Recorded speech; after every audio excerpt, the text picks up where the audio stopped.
गावामध्ये दोन तट पडलेत, एक मराठा समाजाचा पडलेला आहे, एक ओबीसीचा पडलेला आहे। येणाऱ्या 2 महिन्यामध्ये भडकाभडकी फार मोठ्या प्रमाणात होईल।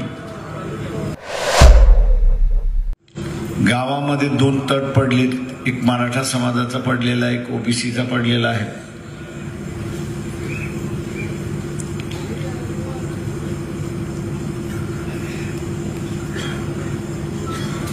याला आता फायदा घेण्याचं चालेल, दंगली घडवायचं चालेल,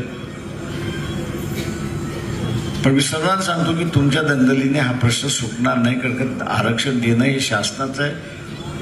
दिलेलं आरक्षण बरोबर आहे की चूक आहे ते असताना कोर्टाला बघण्याचा अधिकार आहे, आणि म्हणून आपण या भानगडीत पडू नये असं माझं स्वतःचं म्हणणं आहे। अनेक जण येतील दंगल करायला किंवा दंगल करा म्हणून सांगायला, काहीतरी भानगड करा म्हणून सांगायला। त्याला पहिल्यांदा सांगायचं, तुझ्या मुलीला पहिल्यांदा हे भानगड करायला सांग, मग आम्ही त्याच्यामध्ये करतो।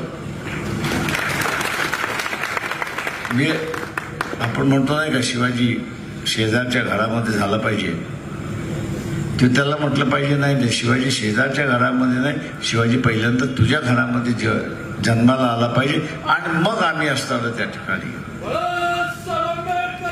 माझं आव्हान आहे, आपल्या सगळ्यांना की येणाऱ्या 2 महिन्यामध्ये भडकाभडकी फार मोठ्या प्रमाणात होईल।